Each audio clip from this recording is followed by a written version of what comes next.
बिस्मिल्लाहिर्रहमानिर्रहीम। अस्सलामु अलैकुम वरहमतुल्लाहि वबरकातुहू। मरियम किचन में खुश आमदीद। उम्मीद करती हूँ कि मेरे तमाम देखने वाले व्यूअर्स अपने अपने घरों में खैर आफियत से होंगे। अल्लाह ताला से दुआ करती हूँ कि अल्लाह ताला आप सबको अपने हिफ्ज़ ईमान में रखे, दीन दुनिया आखिरत की तमाम खुशियाँ आप सबको देखने नसीब फरमाए और अचानक आने वाली मुसीबत तकलीफ़ और बला से अल्लाह ताला आप सबकी हिफाजत फरमाए। आमीन सुम्मा आमीन। आज मरियम किचन में हम बना रहे हैं कंडेंस मिल्क, जो कि बहुत ही ईजी है। सिर्फ 2 इंग्रेडिएंट और मिल्क रेडी। आप इसको गाढ़ा मिल्क भी कह सकते हैं, क्रीमी मिल्क भी कह सकते हैं, लेकिन इसको कहते हैं कंडेंस मिल्क। तो इसको बनाने के लिए हमें दूध और सिर्फ चीनी की ज़रूरत है। तो यहाँ पे हमने चूल्हे पे जो है पैन जो है वो चढ़ा दिया है और फ्लेम हमने ऑन कर दिया है। यहाँ पे हमने लिए हैं 2 कप दूध के,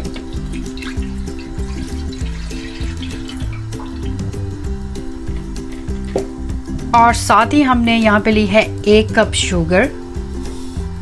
ये आप देख रहे हैं। इसको हम अच्छी तरह से करेंगे मिक्स जी। तो यहाँ पे हम इसको स्पैचुला की मदद से अच्छे तरीके से हिलाते रहेंगे। आप चाहें तो दूध लो फैट भी इस्तेमाल कर सकते हैं। मैंने यहाँ पे रेगुलर दूध का इस्तेमाल किया है। और अब हम इसको इतना पकाएंगे कि इसका 1 कप रह जाए पक के। इसको हमने गाढ़ा करना है जी। तो यहाँ पे आप देख सकते हैं कि मुसलसल हम इसमें स्पैचुला चला रहे हैं और माशाल्लाह से इसके बबल्स जो हैं वो बहुत ज़बरदस्त बनने शुरू हो चुके हैं। और आप देख रहे हैं कि यहाँ पे इसका कलर भी जो है वो चेंज हो चुका है और हो रहा है और भी मज़ीद। तो कंडेंस मिल्क जो है माशाल्लाह से बहुत सारी चीज़ों में इस्तेमाल होता है। आप इसको आइसक्रीम में भी बनाना चाहें तो आइसक्रीम भी बना सकते हैं, इसकी शेक में डाल सकते हैं। आप कोई भी स्वीट डिश बनाना चाहें तो उसमें भी ये मिल्क आप ऐड कर सकते हैं। इसका बहुत ज़बरदस्त जो है कि टेस्ट आता है। तो यहाँ पे हम मुसलसल जो है कि जब आप देखें कि इसके बबल्स आने शुरू हो चुके हैं तो आपने इसमें मुसलसल स्पैचुला जो हिलाना है ताकि आपका दूध जो है कि नीचे ना लगे। तो अभी हम इसको थोड़ा सा और पकाएंगे जब तक कि ये बिल्कुल गाढ़ा ना हो जाए। तो इसको थोड़े हम टाइम जो है कि और पकाते हैं। बहुत ही माशाल्लाह से ज़बरदस्त किस्म के उबाल जो है इसके अंदर आने शुरू हो चुके हैं और आप देख रहे हैं कि इसकी थिकनेस जो है वह बढ़ती जा रही है। अभी ये थोड़ा सा हम इसको और मज़ीद जो है कि पकाएंगे चूल्हे के ऊपर, जब जितना कि हमें ये गाढ़ा चाहिए।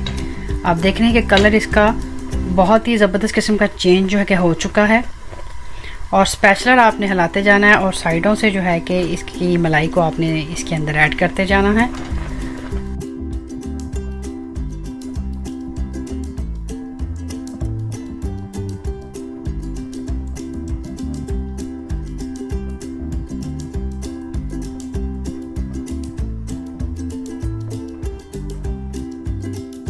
जी तो व्यूअर्स, यहाँ पे हमारा कंडेंस मिल्क, गाढ़ा मिल्क, क्रीमी मिल्क और मिठास से भरा मिल्क हमारा माशाल्लाह से बिल्कुल रेडी हो चुका है।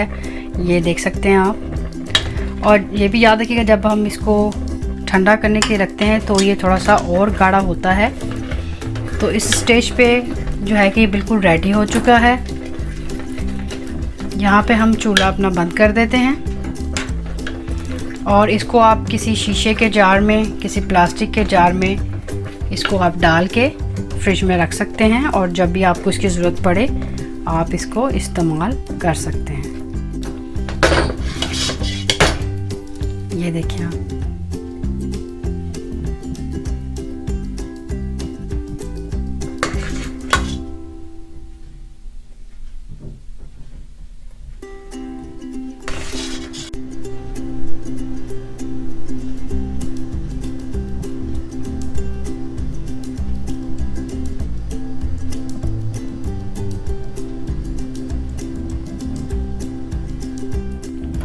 अच्छा जी, यहाँ पे हमारे पास ये शीशे का जार लिया है हमने और इसके अंदर हम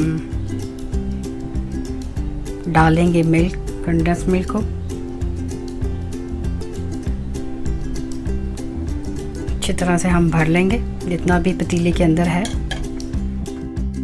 जी। तो यहाँ पे हमारा कंडेंस मिल्क, मीठा मिल्क, गाढ़ा मिल्क, मिठास से भरा हुआ मिल्क बिल्कुल रेडी है। आपको अगर ये रेसिपी अच्छी लगे तो इसको लाइक करें, फैमिली और फ्रेंड के साथ शेयर करें और कमेंट बॉक्स में भी राय से मुझे ज़रूर आगाह करें और बेल का बटन लाजमी दबाएं ताकि आने वाली वीडियो की नोटिफिकेशन आपको टाइम पे मिल सके। इसी के साथ अपना अपने घर वालों का बहुत ढेर सारा ख्याल रखिएगा और मरियम को भी दुआ में याद रखिएगा। इंशाल्लाह ज़िंदगी रही तो मिलेंगे नेक्स्ट टाइम किसी नेक्स्ट डिलीशियस रेसिपी के साथ। तब तक के लिए एक खूबसूरत दुआ के साथ कि अल्लाह और उसके हबीब सल्लल्लाहु अलैहि वसल्लम के हवाले मरियम को दे इजाज़त। अल्लाह हाफिज़। अस्सलामु अलैकुम व रहमतुल्लाहि व बरकातुहू।